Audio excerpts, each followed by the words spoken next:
नमस्कार, future express में आप सभी का स्वागत है। मैं हूं वीरेंद्र कुमार और आज के इस फ्राइडे के सेशन में mid day approach on indices Nifty bank पे आपकी क्या हो, स्टॉक फ्यूचर सेकेंड हाफ के अच्छे कौन से लग रहे हैं और कुछ ऑप्शन ट्रेड्स सब पे करेंगे बातचीत। आज इस कार्यक्रम में मेरे साथ होंगी मोतीलाल ओसवाल फाइनेंशियल सर्विसेज की शिवांगी शारदा, उनसे करेंगे बातचीत टेक्निकल डेरिवेटिव प्रोस्पेक्टिव से। आपकी स्क्रीन पे इंडिसेस आएंगे, निफ्टी बैंक और निफ्टी करीब 23540, निफ्टी बैंक करीब 51449 की ट्रेजेक्टरी में ट्रेड कर रहा है। देखिए, पिछले कुछ दिनों से अगर आप निफ्टी की ट्रेड थीम को देखें, भले ही एक काफ़ी स्ट्रॉन्ग ओपनिंग हो, निफ्टी इंट्राडे में कोलैप्स जरूर होता है। कहने के लिए मतलब बात अगर सरल भाषा में कहूँ तो डे ट्रेडर्स के लिए डिप्स जो है वो काम करते हैं। क्लोजिंग अच्छी आ रही है, हम ऑल टाइम हाई की ट्रेजेक्टरी में रोज फ्लोट कर रहे हैं। निफ्टी बैंक एक सुपर स्विंग के बाद कूल ऑफ हो रहा है एंड स्पेशली एचडीएफसी बैंक थोड़ा सा प्रॉफिट बुकिंग के मोड में जा रहा है आज। आई थिंक आज के पूरे सेटअप में अगर कोई चीज़ थोड़ी सी I think out of setup जा रही है तो वो है एचडीएफसी बैंक। एचडीएफसी बैंक थोड़ा सा आज ज़रूरत से ज़्यादा सिंक हो रहा है। लेट्स सी सेकेंड हाफ में क्या करता है। सुबह की अप्रोच क्या थी? देखिए, वो जो क्लस्टर है ना पहला 23,600, 23,590, 623, सुबह बातचीत हमारी हुई थी, प्लेट्स दिखाइएगा स्क्रीन पे। इसके ऊपर टाइम स्पेंड करना बहुत ज़रूरी है। मैं इस जोन को बोलता हूँ थ्रेशोल्ड पॉइंट। थ्रेशोल्ड का मतलब ये है कि जिसके ऊपर आप टाइम स्पेंड करें, पर आपने पहले रेजिस्टेंस के क्लस्टर को पार ही नहीं किया, आप कोलैप्स हुए। और जब आप कोलैप्स हुए तो आपकी अप्रोच ये होनी चाहिए थी कि आपको डिप्स को बाय करना है। डिप्स के लिए लेवल्स क्या थे जो डिस्कस किए थे हमने? लेवल्स वो करीब करीब चल रहे हैं, भी हो जाइए 23 बेस की प्लेट लेके आइएगा स्क्रीन पे, 23 बेस की प्लेट लेके आइएगा। वो थी 23,480 की ट्रेजेक्टरी और 428 की ट्रेजेक्टरी। तो आप यकीन मानिए अभी जो लगभग 11 बजे के आसपास का डिप था वो एग्जैक्टली वही ट्रेजेक्टरी रही। वहाँ से करीब करीब अभी हम 20-50 पॉइंट अगर आप देखें लेके ट्रेड कर रहे हैं। मैं इस पे आऊँगा आई थिंक। तो वो निफ्टी के सेटअप अब तक का ठीक ठाक काम कर रहा है, लेकिन सेट्स क्या करें मैं उस पर आऊँगा। शिवांगी से बात करेंगे इंडिसेस पे, लेकिन मैं इस वक्त स्पेशली मध्यम वर्ग के लिए एक बहुत महत्वपूर्ण खबर है, उसको आई थिंक यहाँ पे स्ट्राइक करना चाहूँगा। मेरे वरिष्ठ सहयोगी इस वक्त लक्ष्मण राय हमारे साथ मौजूद हैं इस वक्त, और अगले महीने पेश होने वाले बजट में मिडिल क्लास को, सर्विस क्लास को एक बड़ी राहत दी जा सकती है। क्या है पूरी खबर? लक्ष्मण जी समझाइए इस खबर को विस्तार से। कैसे मिडिल क्लास को राहत देने का प्रावधान इस बजट में किया जाएगा?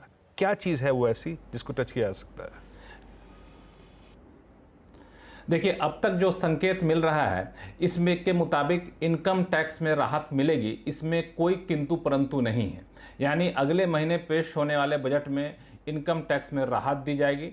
और ये राहत क्या होगी तो इसका सीधा सा फोकस पॉइंट होगा कि मिडिल क्लास को राहत दी जाए।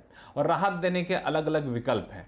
जो मुझे सूत्र बता रहे हैं उसके मुताबिक सबसे ज़्यादा चर्चा इस बात पर हो रही है कि जो 20% से लेके 30% का जो टैक्स स्लैब है उसमें कैसे बदलाव किया जाए। चूँकि 20% तक मतलब 15 लाख तक की आपकी आमदनी होती है तो 20% टैक्स लगता है। जैसे ही 15 लाख से आपकी आमदनी ज़्यादा होती है, सीधे टैक्स की देनदारी 20% से बढ़कर 30% पर हो जाती है। तो ये एक ऐसा वर्ग होता है जिसके हाथ में अगर पैसा ज़्यादा देंगे तो ज़्यादा पैसा खर्च करेगा। इसलिए वित्त मंत्रालय में एक आम सहमति बन गई है कि इस 20% और 30% के बीच में कुछ तो आपको राहत देनी पड़ेगी। एक विकल्प है कि इसमें आपको एक नया स्लैब जोड़ दीजिए या फिर कुछ इस तरीके से बदलाव करिए ताकि इस इनकम कैटेगरी को इनकम टैक्स में राहत मिले। दूसरा, जो वो भी लगभग संभावना पूरी है और कह सकते हैं लगभग तय है, वो यह है कि इनकम टैक्स छूट की सीमा अगर न्यू टैक्स रिजीम में जाएं तो अभी 3 लाख तक है टैक्सेबल इनकम। उससे ऊपर जाते हैं तो आपको इनकम देनी पड़ जाती है। तो वहां पे टैक्स छूट की सीमा सरकार बढ़ा सकती है, 5 लाख बढ़ा दे या फिर कुछ उससे आगे बढ़ा दे, तो ये छूट की सीमा बढ़ा सकती है। इसका असर ये होगा कि नीचे के जितने भी स्लैब हैं 15% से नीचे के जितने जितने भी स्लैब हैं, 20% से नीचे के जितने स्लैब हैं, उन सब में ही बदलाव आपको दिखेगा। तो न्यू टैक्स रिजिम में एक बड़ा बदलाव होगा, मिडिल क्लास को राहत दी जाएगी, ये संभावना पूरी है। अब रही बात ओल्ड टैक्स रिजिम को लेकर के, तो वहां बता दूं कि वहां पे एक अलग अलग राय है वित्त मंत्रालय के भीतर। आर्थिक मामलों के जो विभाग है, जो कह सकते हैं आर्थिक सलाहकार विभाग है, उसका कहना है कि ओल्ड टैक्स रिजिम में भी आप राहत दीजिए, क्योंकि वहां भी मिडिल क्लास बहुत ज्यादा है, उनको राहत देने से जो असली मकसद है खपत बढ़ाया जाए वो मिलेगा। लेकिन इनकम टैक्स डिपार्टमेंट का मानना है कि चूंकि सरकार ओल्ड टैक्स रिजिम को हतोत्साहित करना चाहती है, बढ़ावा नहीं देना चाहती है, तो वहां राहत देना ठीक नहीं होगा। हालांकि इस पर अंत विरोध पर अभी कोई आम सहमति नहीं बनी है। मुझे लगता है बजट पेश होने से एक हफ्ते पहले पहले सारी स्थिति साफ हो जाएगी और उसका खुलासा वित्त मंत्री खुद करेंगे बजट भाषण में। लक्ष्मण जी, इस बात की आपको पॉसिबिलिटी ज़्यादा लग रही है? तो मैं तो खुश हूँ। आई मीन कि अगर न्यू टैक्स रिजिम में वो आई थिंक छूट बढ़ा दी जाए तो लोगों का जो ट्रांजिशन है और जो अभी तक ट्रांजिशन करने में आई थिंक लोग हिचकिचा भी रहे थे, अगर वहाँ ज़्यादा छूट रही तो उनका ट्रांजिशन ज़्यादा पेशी होगा, तीव्र होगा। ये भी शायद इस बजट में स्ट्राइक करने की कोशिश करें वित्त मंत्री। जी बिल्कुल, दरअसल असली मकसद वही है। आपने देखा होगा कि कभी कभार ऐसा होता है कि इंडस्ट्री के लोग मांग करते हैं कि इनकम टैक्स में राहत दे दीजिए। इंडस्ट्री अपनी मांग कर लेती है कि हमें टैक्स में छूट दीजिए, हमारे लिए ये कर दीजिए, हमारे लिए वो कर दीजिए, इंसेंटिव दे दीजिए। लेकिन इनकम टैक्स में, पर्सनल इनकम टैक्स में राहत दीजिए, इसकी मांग बहुत कम की जाती है। लेकिन इस बार इंडस्ट्री ने भी मांग की है जोरदार तरीके से कि इनकम टैक्स में राहत दीजिए। क्यों? क्योंकि इंडस्ट्री का मानना है कि अगर इनकम टैक्स में राहत देंगे तो लोगों के हाथ में पैसा आएगा, पैसा आएगा तो ग्रोथ बढ़ेगा। ग्रोथ बढ़ाना सबसे ज्यादा जरूरी है, क्योंकि खपत बिल्कुल कह सकते हैं उसकी रफ्तार बहुत सुस्त हो चुकी है या फिर नीचे जा रही है। ये एक मामला है। दूसरा, एक चिंता ये होती है कि सरकारी खजाने पर काफी ज्यादा बोझ पड़ेगा। तो बता दूं वो बोझ पड़ने की संभावना अब कम है। बोझ की चिंता कम है दो वजहों से। पहला कि रिजर्व बैंक ने अपेक्षा से काफी ज्यादा पैसा दे दिया है, तो सरकार की झोली भरी पड़ी है। Income tax collection, GST collection सब रिकॉर्ड स्तर पर जा रहे हैं। और एक और बड़ी बात कि राजनीतिक वजह तो है ही वीरेंद्र जी, राजनीति है, 4 राज्यों विधानसभा चुनाव होने हैं, जिसको जितने की हर कोशिश सरकार करेगी, तो ये एक बड़ा कारगर हथियार होगा वहां पे। जी हाँ, तो अगर आप देखें हर मकसद को साधने की कोशिश की जाएगी, डिमांड को पुश देना है आपको, मध्यम वर्ग को अगर आप देखें राहत देनी है, और आई थिंक वो जो न्यू टैक्स रिजीम है उसमें ज़्यादा से लोग हस्तांतरित हों, ये भी अगर आप देखें मकसद पूरा करना है। लक्ष्मण जी, बहुत बहुत शुक्रिया आपका इस महत्वपूर्ण खबर के लिए, स्पेशली मिडिल क्लास के लिए, मध्यम वर्ग के लिए बहुत महत्वपूर्ण खबर है। अब चलते हैं शिवांगी के पास। शिवांगी, अब समय का थोड़ा सा कम है, हालांकि मैं स्टैट्स आपको निफ्टी के थोड़ा दिखाता हूँ। वो ट्रेड की थीम थी हमारी, इट्स आई थिंक 23479, उसको बाय कीजिएगा। वहाँ से अप्रॉक्सीमेटली अभी आपके पास 70 पॉइंट्स ग्रिप में है। स्टैट्स क्या कहें, जरा एक बार इसको देखते हैं। कॉल राइटिंग अगर सिवियर कहीं पर है तो still it's I think 23600, 37 lakh का अगर आप देखें ओपन इंटरेस्ट यहाँ पे जुड़ा है, और नीचे पुट राइटर 23,500 पे काफ़ी अगर आप देखें एज ऑफ नाउ कंफर्टेबल नजर आ रहे हैं। शिवांगी, गुड आफ्टरनून, आपका टेक इस वक्त निफ्टी पे? जी very good afternoon Veeru ji, thank you. तो हमने देखा है कि निफ्टी जो है लगातार एक अपस्केल मूवमेंट में ज़रूर है। आज अपने लाइफ हाइस के पास भी आके टच किया, पर इंट्राडे पर्सपेक्टिव में हम देख रहे हैं कि थोड़े बहुत प्रेशर ज़रूर नज़र आते हुए नज़र आ रही है। अच्छी बात यह है कि कोई भी सप्लाई अब्जॉर्ब हो रहा है, तो सपोर्ट बेस बाइंग काफ़ी स्ट्रॉन्ग है।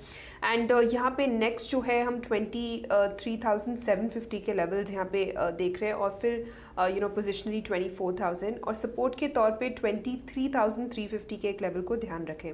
हम मंथली एक्सपायरी के हफ्ते में एंटर कर रहे हैं, तो वोलेटिलिटी जो है वो ज़रूर रहेगी, एंड स्विंग्स जो है वो ऑप्शन प्रीमियम्स में भी दिखने को मिलेंगे। दूसरी ओर अगर हम बैंक निफ्टी की बात करें, यहाँ पे हैवी वेट्स और छोटे मझौले बैंक्स दोनों यहाँ पे एक काफ़ी अच्छा सपोर्ट करते हुए दिख रहे हैं बैंकिंग इंडेक्स को। ओवरऑल हम देखें कि आज थोड़ी बहुत सुस्ती है HDFC बैंक के कारण, बट ओवरऑल स्ट्रक्चर जो है वो काफ़ी पॉजिटिव है, और बाय ऑन डिक्लाइन की ही रणनीति अप्लाई करनी है। सो अपसाइड हम 51,750 और फिर 52,000 के लेवल्स एक्सपेक्ट कर रहे हैं, 51,000 के एक सपोर्ट के साथ। ओके, तो निफ्टी बैंक पे आपका टेक यहाँ पर ये। चलिए, इस बीच एक काम करते हैं, बातें स्टॉक फ्यूचर्स पे। शिवांगी, आप किन स्टॉक्स को पिक कर रही हैं? आपके 3 ट्रेड्स इस वक्त के।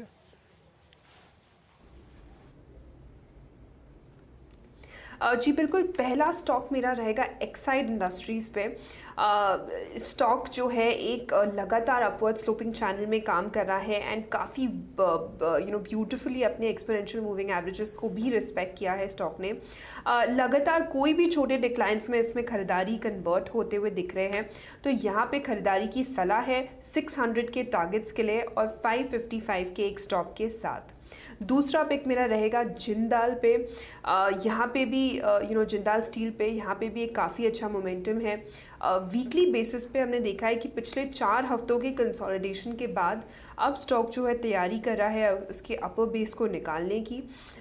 इसमें जो पिछले 3-4 दिनों से हमने देखा है कि अच्छी खासी लॉन्ग्स एडिशन हुई है, जो कि एक इंडिकेशन है कि स्टॉक को अब हायर जोन्स की तरफ तैयारी कर रहा है पूरी तरह। सो 11-11 के टारगेट्स के लिए इसमें खरीदारी करें 1050 के एक स्टॉप के साथ। और फाइनली तीसरा पिक जो रहेगा मेरा वो है भारती एयरटेल पे। यहाँ पे भी एक काफ़ी अच्छा अपमूव हमने देखा है। एक एक अपमूव के बाद स्टॉक ने एक हॉल्ट लिया है हायर जोन्स पे और फिर यहाँ पे जो है तेज़ी वापस बरकरार शुरू होते हुए दिख रही है। तो यहाँ पे रिस्क रिवॉर्ड जो है वो काफ़ी फेवरेबल नज़र आ रहा है नेगेशन के साथ। तो यहाँ पे खरीदारी करें 1470 के टारगेट्स के लिए 1380 के एक स्टॉप के साथ।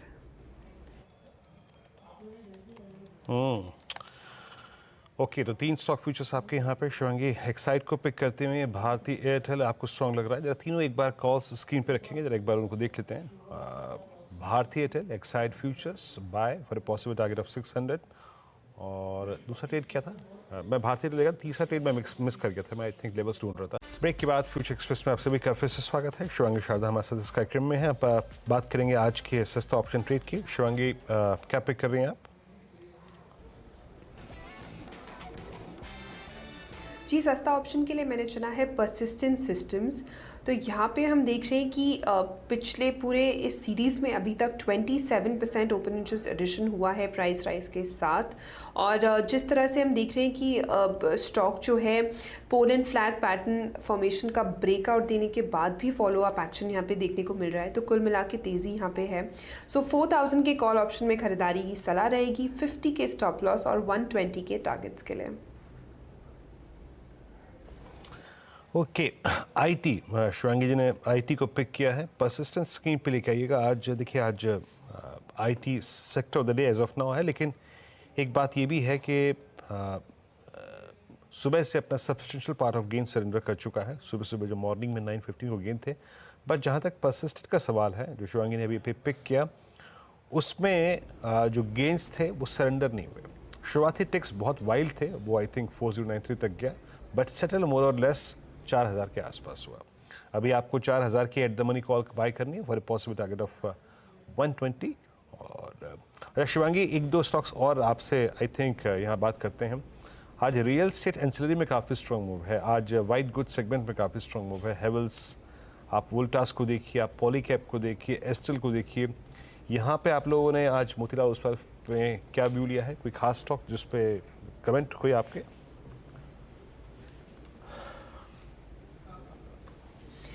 जी बिल्कुल, अगर हैवेल्स की बात करें, यहाँ पे एक शॉर्ट कवरिंग मूव देखने को मिल रहा है और हम देख सकते हैं ये 3 to 4% के स्विंग्स के लिए हम इसको ले सकते हैं, पर इसका थोड़ा सा हर्डल जोन है 1985 के आसपास, तो उसको हम ध्यान रखते हुए हैवेल्स को प्ले आउट कर सकते हैं। दूसरी ओर अगर हम वोल्टस की बात करें तो यहाँ पे हम पिछले वीक से ही काफ़ी पॉजिटिव है स्टॉक में एंड थोड़े बहुत इसमें स्टॉक ने टेस्ट किया अपना लेवल्स, बट सपोर्ट पे एक अच्छी बाइंग वापस देखने को मिली है एंड वंस इट क्रॉसेस 1500 तो यहाँ पे मोमेंटम जो है वो वापस बिल्ड होते हुए दिखेगा। ओके, शिवांगी बहुत बहुत शुक्रिया, आप इस कार्यक्रम में शामिल हुए। सभी स्टॉक्स इंडिसेस पर रखे आपने। मार्केट्स अभी भी रात हैं तो आज अपने लोअर एज के आसपास ट्रेड करता हुआ, स्पेशली निफ्टी बैंक, और नजर रहेगी HDFC बैंक पे। आपसे अगली मुलाकात होगी आज कमाई का अड्डा में हर्षिता के साथ। अब तक के लिए नमस्कार।